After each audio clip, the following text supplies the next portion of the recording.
जैन बंधुरा তোমরা দেখছো তোমাদের প্রিয় ইউটিউব চ্যানেল বেঙ্গল গাইড। আমি রামপ্রসাদ। তো আজকের ভিডিওর টপিকটা একটু অন্যরকম মানে কি, যদি কারোর উপকার তুমি না করতে পারো, কারোর ক্ষতি করার অধিকার তোমার নেই। তো বর্তমান সমাজে কিছু মানুষের মানসিকতা নিয়ে এই ভিডিওটা। তো দেখো, সমাজে কিছু ভালো মানুষও থাকবে, কিছু খারাপ মানুষও থাকবে, সকলকে নিয়ে আমাদের চলতে হবে, এইটুকু আমরা শুনেছি। কিন্তু যাদের খারাপ মানসিকতা তাদেরকে শুধরানোর দায়িত্বটাও কিন্তু ভালো মানুষদেরই থাকে। তো অনেকে বলবে হঠাৎ এইরকম টপিক নিয়ে কেন ভিডিও। তো দেখো, কয়েকদিন ধরে দেখছি যে বেশ কিছু কমেন্ট আসছে, মানে তুমি যখন তোমার সাকসেসের দিকে তুমি এগোবে বা তুমি যখন তাদের পিছনে ফেলে তুমি এগিয়ে যাবে, তোমার পা ধরে টানার জন্য লোকের অভাব হবে না।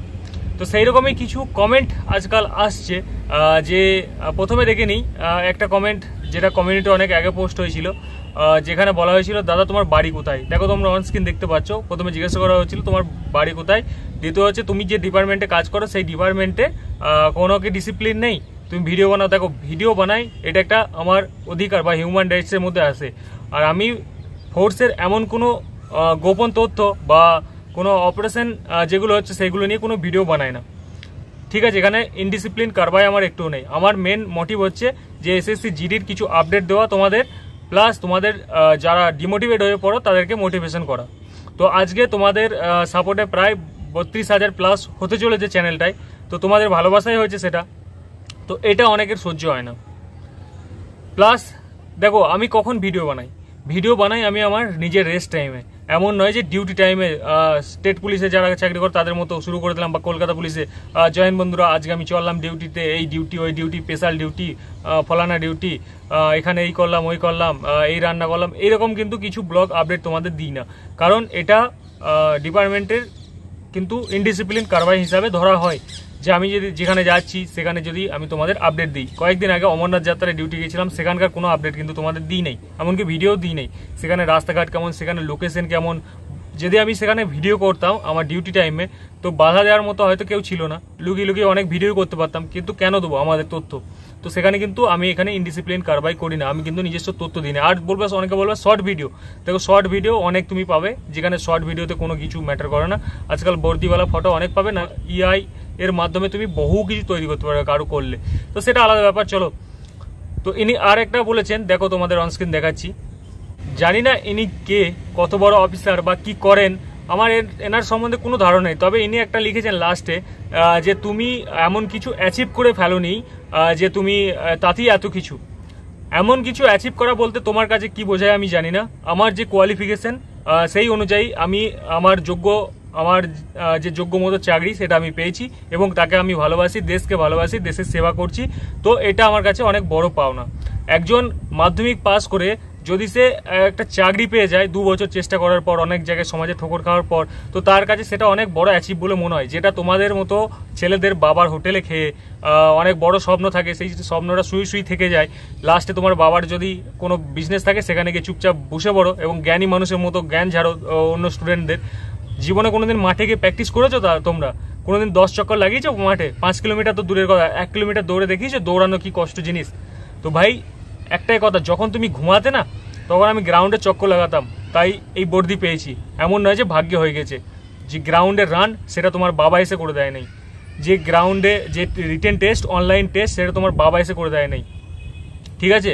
তো মাঠ, মেডিকেল, ফিজিক্যাল তোমার কেউ রিশতেদার করে দেয় নাই। আর এখানে কোনো টাকা দিয়ে কোনো কেস চলে না, যে কোশ্চেন পেপার কিনে নিয়ে পরীক্ষা দিয়ে ইন্টারভিউ দিয়ে ব্যাস হয়ে গেল, মাঠের জন্য পক্সি রানার নিয়ে হয়ে গেল। এটা আমি অন্য কোনো ডিপার্টমেন্টে বলতে চাইছি না নাম নিয়ে, বুঝতে পেরেছো তোমরা। এটা হচ্ছে ফোর্স, ঠিক আছে। এখানে তুমি টাকা দিয়ে যদি চাকরিও কেউ পেয়ে থাকে, যদি কেউ রিলেশনের চাকরিও পেয়ে থাকে, তার ট্রেনিংয়ে পিছন দিয়ে ধোঁয়া বেরিয়ে যায়, সে ওখান থেকেই ভেগে যাবে। যদি কেউ 10 লাখ দিয়ে চাকরি করতে আসে, যার 10 লাখ টাকা দেওয়ার মতো যার বাবার অকাত আছে, সে চাকরি করতে আসবে না। সে চাকরি যদি করতেও আসে, সে ট্রেনিংয়ে যে হ্যারাসমেন্ট, মেন্টালি প্রেশার, যে ফিজিক্যালি প্রেশার, দৌড়ে পালাবে ওখানে লিখে দিয়ে যে আমি চাকরি করতে চাই না। তো ভাই, জানি না তোমার হিসাবে তোমাকে কোনটা অ্যাচিভমেন্ট বলে। আমার জীবনে এডুকেশন কোয়ালিফিকেশন অনুযায়ী আমি আমার যেটা স্বপ্ন ছিল সেটা আমি পেয়ে গেছি। তো আমার কাছে এটা একটা অনেক বড় অ্যাচিভমেন্ট মনে হয়। দ্বিতীয়ত হচ্ছে, আমি যে ইউটিউবটা শুরু করেছিলাম 2019 থেকে ধীরে ধীরে, তার আগেই করেছিলাম কিন্তু ভিডিও ডালতাম না হতো। 2019 থেকে ধীরে ধীরে আজকে কিন্তু 32,000 পেরিয়েছে। অনেকের কিন্তু 32,000 স্বপ্ন, 32,000 সরো অনেকের মনিটাইজেশন হওয়াটাই স্বপ্ন, যে মনিটাইজেশন হয়ে যায় 4,000 ঘন্টা ওয়াচ টাইম আর 1,000 সাবস্ক্রাইবার। তো এটাই অনেকের স্বপ্ন। তো সেখান থেকে আজকে ধীরে ধীরে তোমাদের ভালোবাসা আশীর্বাদে 32,000 পর্যন্ত পৌঁছেছে। এটাও কিন্তু অনেক বড় অ্যাচিভমেন্ট। জানি না তুমি কোন অ্যাচিভমেন্টের কথা বলছো, হয়তো তোমার বড় স্বপ্ন বা তুমি হয়তো অনেক বড় অফিসার, কিন্তু তোমার জেনারেল নলেজ বা জেনারেল সেন্স কিচ্ছু নেই, ঠিক আছে।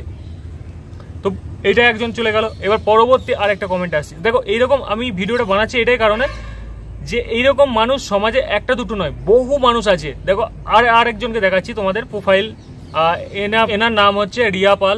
জানি না ইনি কত বড় ডক্টর বা কোথা থেকে জিএনএম বা যে কোর্স হয় করে কোনো একটা জায়গায় কাজ করছে। ইনি প্রোফাইল পিকচার তো অনেক বড় বড় লাগিয়ে রেখেছেন, কিন্তু এনার জ্ঞান তো একদমই নেই, জিরো। ইনি কমেন্ট করেছেন কি, যে এটা হচ্ছে 2024-এর জমানা, তুই কি করে বুঝবি। ভাই বা বোন যেই হও তুমি, 2024টা এমনি চলে আসে নাই। 2018, 19, 20, 21, 22 পার করি তবেই কিন্তু 2024 এসছে। আর আমি যখন চাকরি পেয়েছি এমন বেশি ডিস্টেন্স নেই, ঠিক আছে, 2024-এর সঙ্গে। তো কম্পিটিশন প্রতি বছর বাড়ছে ভাই। পপুলেশন বাড়লে কম্পিটিশন বাড়বেই। পপুলেশন তুমি বাড়াচ্ছ তো কম্পিটিশন বাড়বেই, এটা একদম 100%। কারণ সিট যতগুলো আছে ততগুলি থাকবে, সেখান থেকে কিন্তু কখনো এক্সট্রা হবে না। কারণ বর্ডার আমাদের যে দেশের যে লেন্থ বা যে এরিয়া, সেটা কিন্তু কখনো বাড়বে না। বা চীনকে আমরা কবজা করে নেবো না যে চীনের এরিয়া নিয়ে নিচ্ছি তো সেনা এক্সট্রা লাগবে, সেখানে এক্সট্রা ভর্তি হবে। যতজন রিটায়ারমেন্ট যাবে ততজনই ভর্তি হবে, তার থেকে হয়তো 2-1% হয়তো বাড়তে পারে। তো কম্পিটিশনে কিন্তু প্রতি বছর 2-3% করে বাড়বে। তো এমনও বেশি কম্পিটিশন নয়। আমি যখন এক্সাম দিয়েছিলাম তখন হতো হিন্দিতে এক্সাম। কি হতো? হিন্দিতে এক্সাম। এই যিনি কমেন্ট করেছেন, যিনি বুনিস, তার জন্য বলছি। তো এক তো তুমি মাতৃভাষা বাংলা, সেই বাংলায় পড়াশোনা করে একটা অন্য ল্যাঙ্গুয়েজ তোমাকে শিখতেই কতদিন লেগে যায়। দ্বিতীয়ত হচ্ছে তারপর সেটাকে লেখা, তার মানে বুঝতে পারছো কতদিন পরিশ্রম করতে হয়। তোমার এই অন্য ল্যাঙ্গুয়েজ শিখতে তোমার কমসে কম লেখা আর পড়া নিয়ে 1 বছর তোমার লেগে যাবে, তাও তুমি কন্টিনিউ করতে পারবে না। তো সেক্ষেত্রে কিন্তু কম্পিটিশন তখনও ছিল, এখনও আছে, ভবিষ্যতেও থাকবে। চাকরি যত তাড়াতাড়ি পাবে তত তাড়াতাড়ি তোমার ভালো, নাহলে পরের বার আবার কিন্তু ভ্যাকান্সি কমবে প্লাস কম্পিটিশন বাড়বে। ভ্যাকান্সি বাড়লেও পপুলেশন বাড়ছে, কম্পিটিশন বাড়বে। এমন কোনো ডিস্টেন্স নেই। তখন আমাদের কাট অফ হয়েছিল 62-এ। কত? 62। 2021-এ যখন কাট অফ হয়েছিল 62, তো আমি পেয়েছিলাম কত? 64। মানে 100-র মধ্যে পরীক্ষা হয়েছিল আমাদের। এখন নয় যে এত নম্বরের মধ্যে পরীক্ষা হচ্ছে। তো 100-র মধ্যে পরীক্ষা হচ্ছে, 64 পাওয়া মানে 64% নাম্বার। দিমাগ খুলে ধ্যান সে ক্যালকুলেশন করে নিও। 100-র মধ্যে 64 পাওয়া মানে 64% নাম্বার। এখনকার দিনেও 64% পেলে তুমি 100% মাঠে ডাক পাবে, মেডিকেলে ডাক পাবে। ফাইনাল কম্পিটিশনে হয়তো লড়তে পারবে কি পারবে না সেটা আমার ধারণা নেই, তবে 64% প্লাস নাম্বার পেলে তুমি ফাইনাল পর্যন্ত 100% পৌঁছে যাবে। তো ভাই আজকে 4 বছর 5 বছর 4 বছর হয়ে গেল, তো 4 বছর যদি 1% করে কম্পিটিশন বাড়ে তো 4% বেড়েছে কম্পিটিশন। এখন তোমার ল্যাঙ্গুয়েজ মাতৃভাষায় পরীক্ষা হচ্ছে, বিহারি ইউপি থেকে এসে পরীক্ষা দিলেও তারা কিন্তু তোমাদের সঙ্গে লড়তে পারবে না, যেহেতু তোমার কিন্তু মাতৃভাষায় তুমি পরীক্ষা দিতে পারছো। তো পরবর্তী আরেকটা কমেন্ট দেখে নিই, যে ইনি মাঠ পাস করেছেন, ভালো নাম্বার ছিল, তো মেডিকেল থেকে বাদ চলে গেছেন। ভাই এটাকে বলা হয় ভাগ্য। সবারই জন্য সব কিছু থাকে না, হয়তো তোমার জন্য ভালো কিছু আছে, তাই বলে এই নয় যে অন্যজনের হয়ে গেছে মানে তার পা ধরে টেনে তুমি নিচেই নামাবে, ঠিক আছে। মাইন্ডসেট ঠিক তৈরি করো, তোমার আপনা আপ হয়ে যাবে। তুমি যদি চেষ্টা করো, তোমার যদি মাইন্ডসেট ঠিক থাকে, তোমার যদি লক্ষ্য ঠিক থাকে, তুমি যদি সৎ হও, তো ভগবানও চাইবে, আল্লাহও চাইবে তোমাকে কিন্তু সেই জিনিসটা পাই দিতে। আর তুমি যদি অসৎ হও, কোনো একটা বার কিছু হয়ে গেছে তোমার, সেটা নিয়ে তুমি ভাবছো, তো সেক্ষেত্রে কিন্তু ভগবান, আল্লাহ, গড কেউই চাইবে না তুমি হও। তো সৎ হও, আগে পরিশ্রম করো, ওর হয়নি মানে আরও ভালো কিছু হবে। এই নয় যে অন্যজনা দেখে হিংসা করবে। হয়ে গেছে ভাই, হয়ে গেছে, নিজের মনে করো যে আমার ওটা হয়নি আর আমি আরও ভালো কিছু করব। তো ভাই তোমাদের একটা কথাই বলার, যে যারা এইসব নেগেটিভ মাইন্ড ভাবো না, তোমরা যখন ঘুমাতে, যখন তুমি গার্লফ্রেন্ডের সঙ্গে হ্যাঁ সোনা বাবু খেয়েছো এইসব জিজ্ঞাসা করতে, তখন আমরা কিন্তু সেই সব বাদ দিয়ে গ্রাউন্ডে কিন্তু রান করতাম। আর রান করা হয়ে গেলে যখন কোনো নতুন বন্ধু চলে আসতো একটু লেট করে, সে যখন বলতো চল আমার সঙ্গে আরো 2 চক্কর লাগিয়ে দিবি, তার সঙ্গে কিন্তু লাগাতাম। তবেই কিন্তু আজকে এই বর্দি পেয়েছি। ভাগ্যে নয়, পরিশ্রমে। পরিশ্রম আগে, ভাগ্য পরে, তবেই কিন্তু পাবে বর্দি, ঠিক আছে। তো অন্যজনের দেখে হিংসা নয়। যাদের এরকম মাইন্ডসেট আছে তারা মাইন্ডসেট ঠিক তৈরি করো। আর যারা ভাবো না যে ফৌজির কোনো ট্যালেন্ট নেই, চলে আসো একবার, তারপর দেখাচ্ছি কি ট্যালেন্ট আছে। ক্রিকেট, হকি, আমি অন্য কোনো স্টেটের কথা বলছি না, আমি আমার ওয়েস্ট বেঙ্গল স্টেটের কথা বলছি। দিনাজপুরের একজন ছেলে যে 2012 সালে চাকরি পেয়েছে, কয়েকদিন আগে হকি টিমে দেখা হয়েছিল, সে হচ্ছে আইটিবিপির হকি টিমের বেস্ট প্লেয়ার, ঠিক আছে। তো তার এই জার্নি আইটিবিপি আসার পরই শুরু হয়েছে। তার আগে সে ভালোবাসতো খেলাটাকে, এসে এখানে কিন্তু সে গেমে যোগ দিয়েছে। সে কিন্তু অনেক মেডেলও পেয়েছে, বাঙালির ছেলের কথা বলছি, আমি ওয়েস্ট বেঙ্গলের ছেলের কথা বলছি, বাকি তো অনেক আছে। তো ওয়েস্ট বেঙ্গল থেকেও সে আজকে ভালো জায়গায় পৌঁছে গেছে হকি টিমে।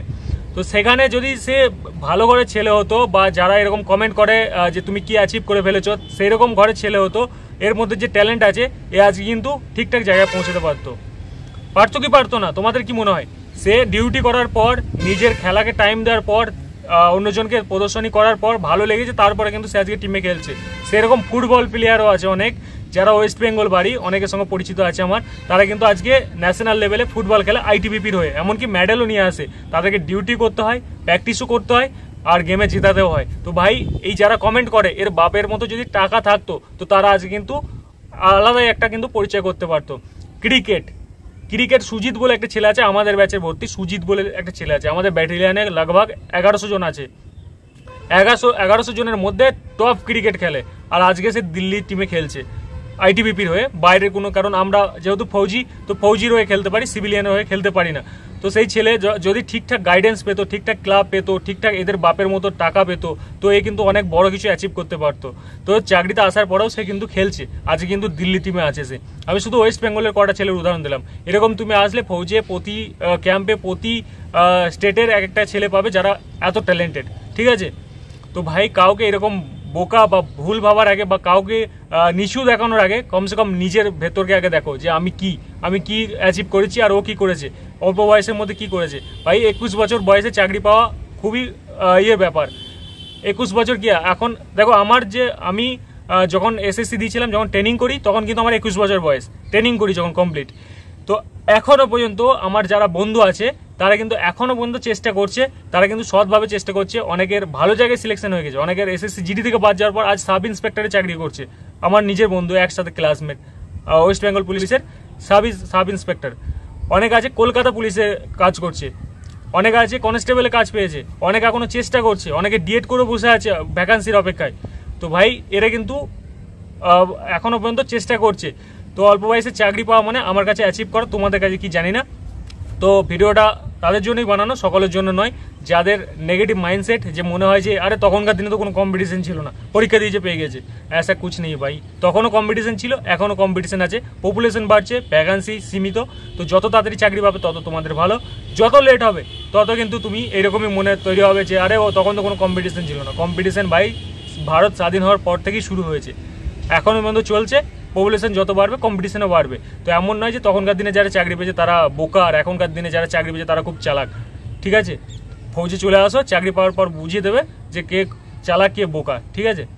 এমন কোনো ভাবার প্রয়োজন নেই যে তখনকার দিনে কম্পিটিশন ছিল। তখনকার দিনেও 64, 62 এরকম কাট আপ হতো, হিন্দি এক্সাম হতো, হিন্দি ল্যাঙ্গুয়েজ শেখার জন্য টাইম লেগে যেত। তো সেক্ষেত্রে কম্পিটিশন সেরকম ছিল। এখন পপুলেশন বেড়েছে, নিজের মাতৃভাষায় এক্সাম হচ্ছে, আজকের দিনেও কম্পিটিশন আছে। তোমাদের একটা কথাই বলার, আমার মাতা পিতা যেটা শেখাতো যে অন্যের উন্নতি দেখে কখনো নিজেকে হিংসা করে লাভ নেই, যে ওর হয়ে গিয়েছে হিংসা করে লাভ নেই। নিজে চেষ্টা করো, হয় সেটা পাবে, আর না হলে তার থেকে ভালো কিছু পাবে। একবার ব্যর্থ হওয়া মানে এই নয় যে তুমি হেরে গেছো, পরের বার আবার চেষ্টা করো, হয়তো সেটা না হলে তোমার ভাগ্যে আরও ভালো কিছু আছে। তো এরকম পরের হিংসা করে লাভ নেই, নিজে চেষ্টা করো ভালো কিছু পাওয়ার, তো পেয়ে যাবে। আর যত তাড়াতাড়ি চাকরি পেয়ে যাবে, তত তাড়াতাড়ি তুমি সেটেলমেন্ট হয়ে যাবে, তত তোমার কম্পিটিশন থেকে, তুমি ডিপ্রেশন থেকে পিছিয়ে চলে আসবে। তো ভাই, চেষ্টা করো, আজ না হয় কাল না হয় পরশু হবে। অন্যজনের দিকে তাকে কি লাভ নেই যে ও কি করছে, কি করে হয়েছে।